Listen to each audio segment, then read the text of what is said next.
Hey guys, mabuhay. I'm Ronald Dalus, and for today's video, we are going to unbox the Xiaomi Mi TV P1 32 inches.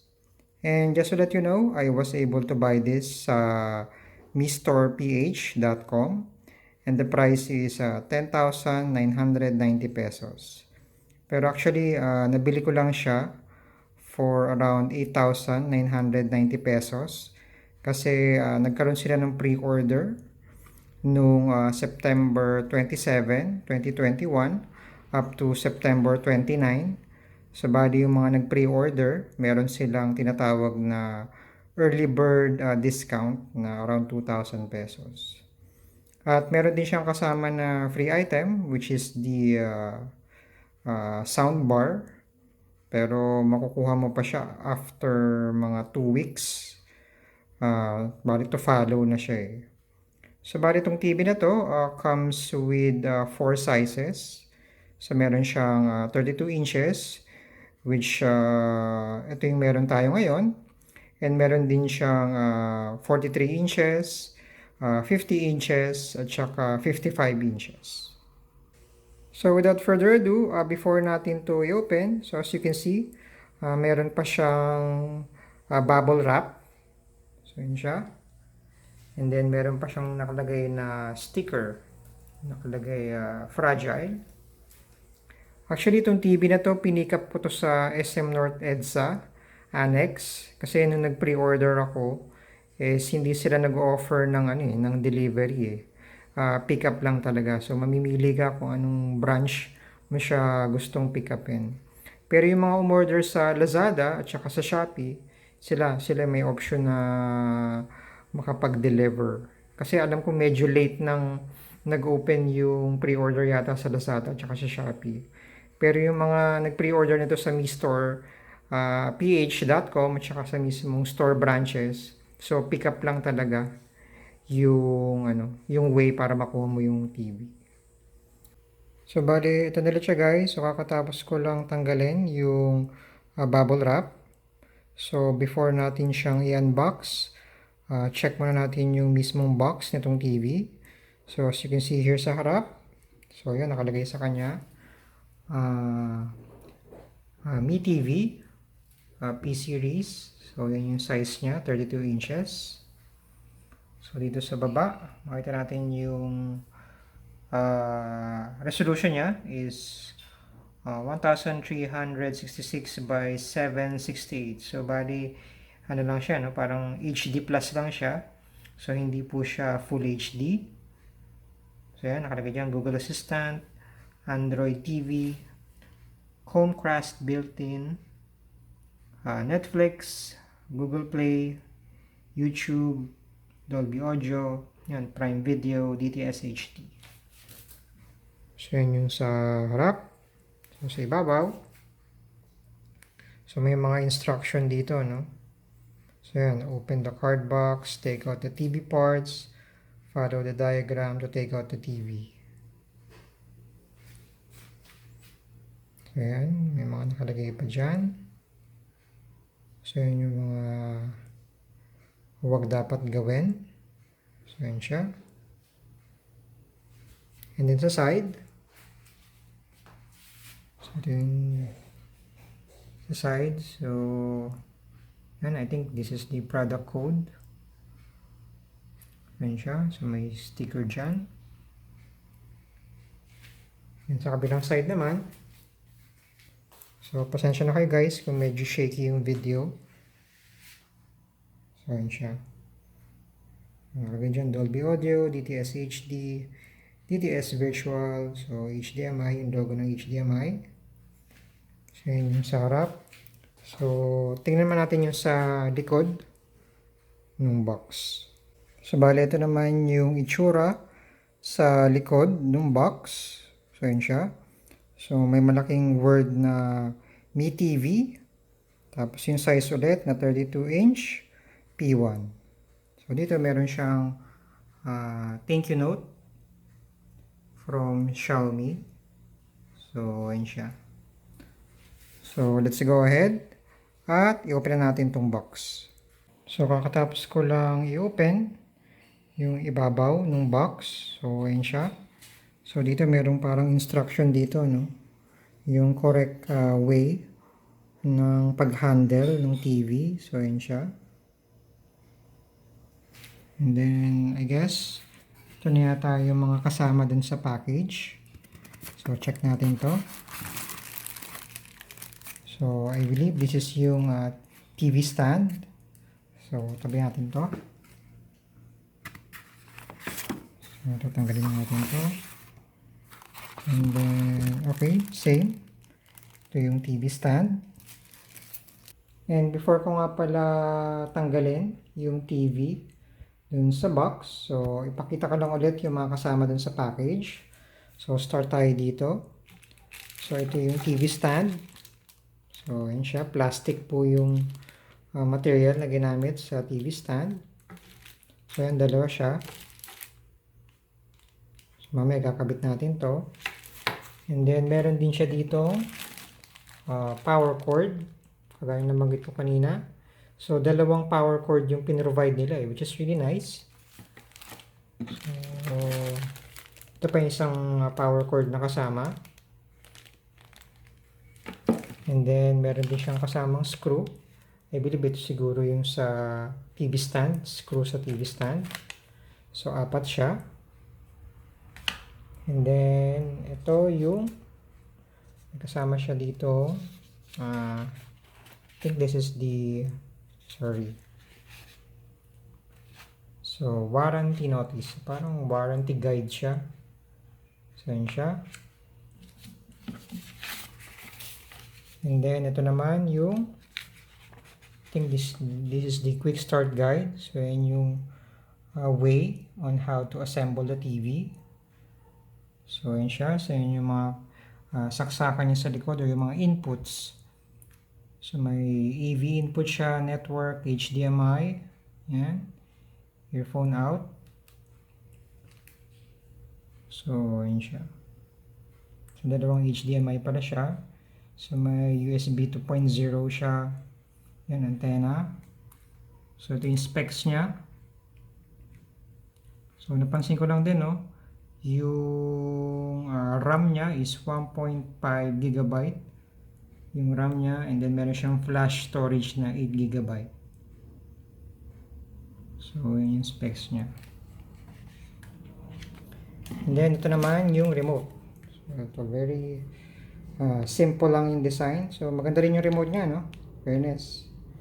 So, meron siyang Google Assistant button na rin. Which is very common sa mga Android TV. So, yan. So, yun yung design ng remote. May Netflix button na dyan, tsaka Prime Video or Amazon Prime Video. So, yun yung tsura ng remote. So, ngayon naman, check na natin yung TV. So, as you can see, katapos ko lang tanggalin yung TV dito sa box. So, yun siya. So, ito yung likuran ng TV. So, after this, assemble ko muna yung TV, then ipapakita ko siya sa inyo. So, ito na siya guys. So, kakatapos ko lang ikabit yung TV stand. So, very straightforward lang naman yung paglalagay ng TV stand. Madali lang. So, yan. Yung dalawang screw dito sa kabilang side. So, ito. Nakita nyo right now yung ilalim nito mismo ng TV. So, I'm not sure kung ito yung speaker or parang ventilation lang ng TV. So, dito naman, I think ito yung LED indicator ng TV or yung LED light ng TV sa ilalim. So, ito. May butas dito. I'm not sure kung ventilation or speaker to. So, ito yung stand. So, yun siya. Nakakabit na. So, as you can see, ito na yung itsura ng TV sa likod. So, dito meron siyang parang product information sticker dito sa likod. Ayan siya. And then, dito naman sa side. So, makita natin dyan yung dalawang USB 2.0. Ito yung kabitan ng antenna. And then, meron siyang earphone out. Tapos, ito yung dalawang HDMI. I'm not sure kung anong version ng HDMI siya. So ito naman yung gusto mong ikabit yung internet nyo, wired internet connection. So dito, ito yung gagamitin nyo. And then ito naman yung traditional na left and right na audio. And then ito yung yellow sa video to. So yun yung tsura nya. And dito naman sa kabilang side, so ito yung kabitan ng power cord. So ayun lang yung makikita natin sa likod. So as you can see right now, ito na mismo yung harapan or yung screen ng TV. So check muna natin tong sticker. So yun siya, nakalagay dyan, enerhiya. So para naka-Spanish, no? Yung language niya. So yun siya. Yun sa ilalim, meron siyang screen protector daw. So meron siyang instruction on how to safely remove this screen protector. So yun siya, no? Papansin nyo ito yung screen protector niya. Then dito meron din siyang, not sure kung ano itong sticker na to. Then sa ilalim, makapansin nyo meron siyang maliit na bezel dito sa ilalim. Kasi dito sa side, wala siyang bezel same dito sa taas. So, tsaka sa side. So, may konting bezel lang siya dito sa ilalim. So, dito naman sa gitna, makita natin yung Xiaomi na logo. So, may maliit na Xiaomi na logo dyan. And then, nakalimutan ko rin din banggitin, meron dito sa ilalim nito. Dito, meron siyang navigation button or yung power button. Nandito siya sa ilalim. So, ayun. So, ngayon naman, ipa-power on na natin to. And then, isa-set up ko na rin. So, as you can see, kaka-power on ko lang nung TV. So, nakalagay dyan, Android TV. So, bali naglo-load pa siya. So, siguro after niyang mag-load, siguro lalabas na yung setup screen. So, sa ngayon, I was asked na i-pair yung remote dun sa TV. So, ganun daw yung gagawin. So, ipe-press yung dalawang button dun sa side. So, yun siya. So, yung dalawang button dyan. So, gagawin na natin yan para ma-pair na yung remote dun sa TV. So, that's it. Na mismo yung user interface itong Mi TV P1. So, yan siya. So, ganito talaga yung typical na itsura ng Android TV ngayon So, yan siya. So, punta tayo dito sa settings. And then, check natin yung device. So, about. So, yan siya. So, Android version na daw niya is 11. So, naka-Android 11 na daw itong TV na to. Then, yung security patch level niya is June 5, 2021, which is medyo outdated na. So, check natin, no? Kung meron siyang system update.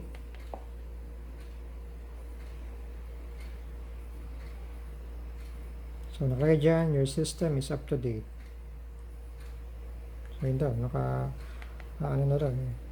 to date na daw yung, yung system niya. So, yun lang. So, hindi ko na masyadong may explore yung setting or yung iba't ibang features na itong TV kasi medyo mapapahaba na yung video.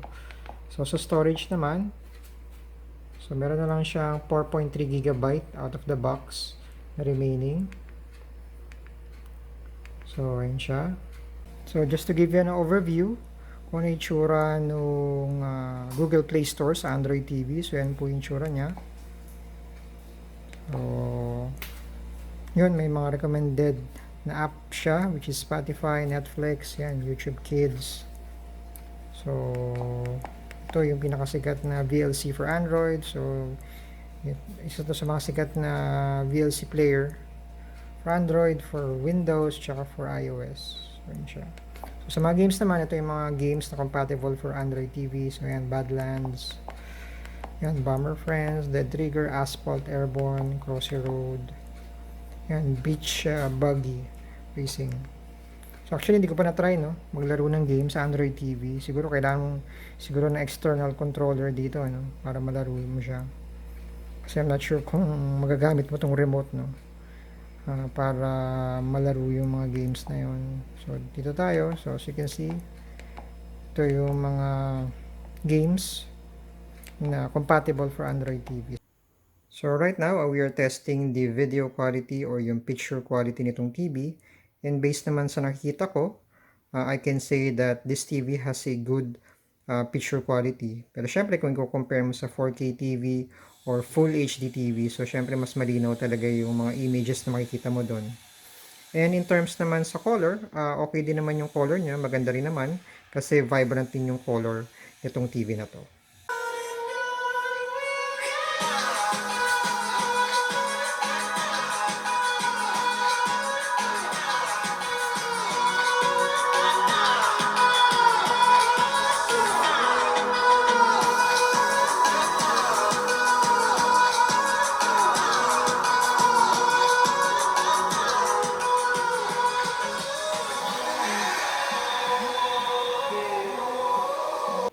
So as you can see right now, pwede mo rin gamitin tong Android TV, no, as an additional display for your laptop or computer. So ang kailangan mo lang din naman is HDMI cable. So kakabit mo lang yung HDMI cable from laptop papunta dun sa Android TV. So yan yung magiging itsura niya. So ngayari, you need to do things for productivity or online class. So for me, no, yung size nitong 32 inches, I think sufficient na siya, no. Lalo na kunyari nagwo-work from home ka, especially, which is usong-uso right now. So hindi mo na siguro kailangan ng dual monitor, no. So kagaya na mag-guide ko kanina, I think enough na yung 32 inches, no, para gawin yung mga sa mga trabaho or sa online school. So, I think malaking bagay na rin yung ganito kalaking screen. So, ngayon naman, we are testing this TV using the Nintendo Switch console. So, based naman sa nakikita ko right now, dito sa home user interface, so okay din naman yung itsura niya or yung graphics niya. Malinaw din naman siya. So, yun siya. So, bali, play lang tayo saglit ng game para lang mapakita ko yung itsura niya. So based naman sa nakikita ko ngayon, okay din naman yung itsura ng graphics niya. So, medyo sharp din siya, no? Nga lang, medyo may konting pixelated lang siya. Pero in terms of yung picture quality, maganda rin yung color niya, okay din yung color niya. And then, medyo sharp din naman siya. So, if you're planning to use this TV, no, for gaming, masasabi ko okay din siya. And before I forget, so isa pa sa magandang features sa itong TV na to is that you can use the Google Assistant button sa remote. So ito siya. For example, what's the weather in Quezon City in Celsius?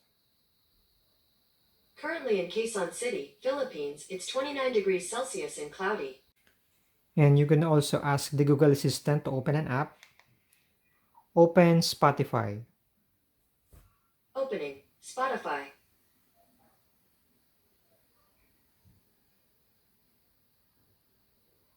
You can also ask Google Assistant to play video.